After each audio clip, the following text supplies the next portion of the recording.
हिमाचल में तीखी हुई चुनावी बयानबाजी। जी हां, बड़ी खबर आपको बता दें, चुनावी बयानबाजी तीखी हो गई। खबरें अभी तक से हिमाचल सीएम ने एक्सक्लूसिव बातचीत की है। कैबिनेट मंत्री अनिल शर्मा को लेकर पहली बार खुलकर बोले जयराम ठाकुर, वो भी खबरें अभी तक पर एक्सक्लूसिव। पार्टी सारी बातों पर नजर रखे हुए है।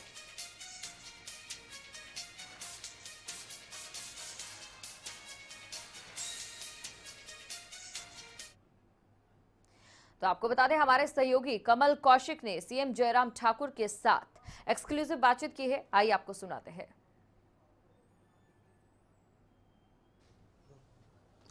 लोकसभा चुनाव का मौसम चल रहा है और इस मौसम में काफी गर्म हवाएं हिमाचल की ओर आ रही है। हालांकि ठंडी होनी चाहिए थी, लेकिन चुनावी माहौल है तो गर्मा गर्मी भी हो ही चुकी है। और 4 लोकसभा सीटों पर बीजेपी का कब्जा है। बीजेपी कहती है कि हम ही जीतेंगे, लेकिन कांग्रेस कहती है कि हम इन सीटों को छीनेंगे। इसी पर बातचीत के लिए हमारे साथ हिमाचल के मुख्यमंत्री जयराम ठाकुर साहब मौजूद हैं।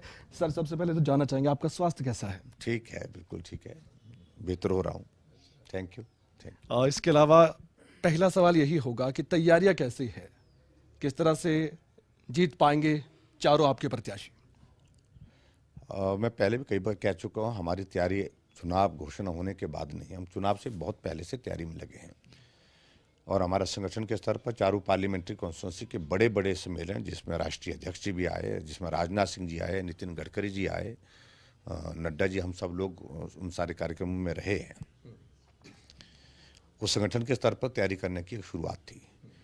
और उसके साथ साथ में पूरे हिमाचल प्रदेश के 88 विधानसभा क्षेत्र का दौरा करके, जहां एक डेवलपमेंट का एक नया कॉन्सेप्ट शायद वर्किंग का शुरुआत करने की ज़रूरत थी, वो शुरुआत की। और सभी तरह से संगठन और सरकार के स्तर पर तेज़ गतिविधियां करते हुए हम चुनाव की तैयारी में काफ़ी अरसे से लगे हैं। और आज मुझे इस बात की खुशी है कि हम चुनाव के घोषणा होने के बाद हमने चारों सीटों पर लोकसभा के प्रत्याशी घोषित करने के लिए भी पहल की है। कांग्रेस उसमें बहुत पिछड़ी, बहुत किश्तों में सीटें मात्र 4 हिमाचल में, लेकिन इनने 3 किश्तों में टिकट बांटे और बहुत लंबे झगड़े झमेले के बाद टिकट हुए इनके। कोई चुनाव लड़ना नहीं चाहता है, एक दूसरे को धक्का दे रहे हैं और धक्का देते देते जो है वो लोग फिर भी उसके बावजूद भाग रहे हैं। और आज की परिस्थिति इस प्रकार की है, 3 सीटों पर तो हम कांग्रेस के ऐसे लोगों को देख रहे हैं कि जो चुनाव ही लड़ना नहीं चाहते हैं। चौथी सीट पर जो मंडी की सीट है, यहाँ पर एक दादा और पोते को बहुत बड़ा शौक चढ़ा है चुनाव लड़ने को और लड़ाने को। पिता का शौक अभी तक हमको मालूम नहीं है, वो इस सारी घटना पर जो है वो खुश है कि दुखी है। ज़्यादा तो मुझे लग रहा है उनके चेहरे की अगर हम देखें, सारी इसको देखें तो बहुत प्रसन्नता उनके चेहरे पर है नहीं। सर, क्या पॉलिटिकल ड्रामा चल रहा है जो लोग भी जानना चाहते हैं? मंत्री है, मंत्री पद को दांव पर लगाकर आखिरकार क्यों एक सांसद के चुनाव में बेटे का पक्ष ले रहे हैं? इतना ज्यादा बहुत कम देखने को मिलता है। देखिए, वो सारी बात मुझे लगता कि बेटा है, स्वाभाविक पिता का भाव पुत्र के लिए होगा है। लेकिन हमने उनको कहा था कि इन सारी चीज़ों में या तो आप बयान करना बंद करें, बयान दे ही ना, या फिर आप बयान भी दे रहे हैं, लोगों को वोट देने के लिए भी बोल रहे हैं कांग्रेस पार्टी के लिए, ये संभव नहीं हो सकता है। और दूसरे, वो टेक्निकली भाजपा के सदस्य हैं और भाजपा के सदस्य होने के नाते मेरे मंत्रिमंडल में मंत्री हैं।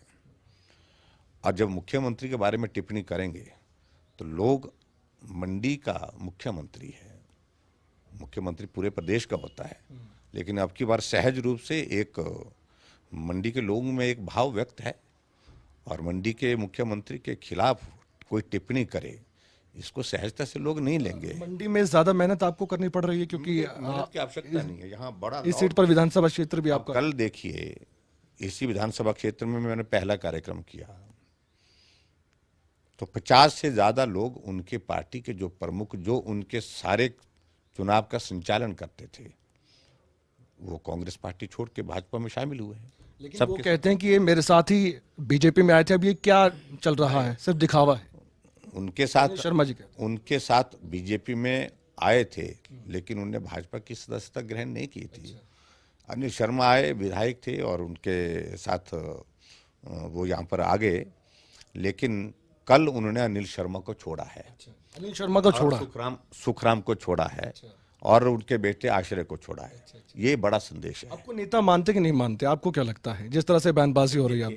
आपको ईमानदार भी कहते हैं, ऐसा नहीं कि ईमानदार भी नहीं कहते? मुझे उनके कोई सर्टिफिकेट की कोई आवश्यकता नहीं है।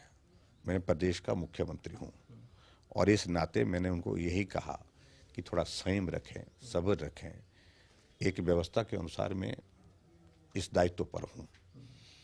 ना आपने तय करना था ये और ना किसी और ने तय करना। मेरी पार्टी के हाईकमान ने तय किया है, मेरी पार्टी के नेतृत्व ने तय किया है, सर्वोच्च नेतृत्व ने, जिसमें राष्ट्रीय अध्यक्ष, जिसमें देश के प्रधानमंत्री का निर्णय है। भी आए थे टिकट मांगने के लिए, ऐसी भी खबरें सामने आई थी, सुखराम जी और आश्रय जी। इसी बात की हमको पीड़ा है कि सुबह हमसे टिकट मांगना, दोपहर को कांग्रेस से टिकट मांगना। ये मुझे लगता है कि राजनीति में गिरावट, जिसका मैंने जिक्र किया है, ये बहुत दुर्भाग्यपूर्ण है। दो पार्टियों में टिकट अगर हमारे पास है, सीधी बात कहते हैं कि हमको चुनाव लड़ना है, आपकी पार्टी से ही लड़ना है।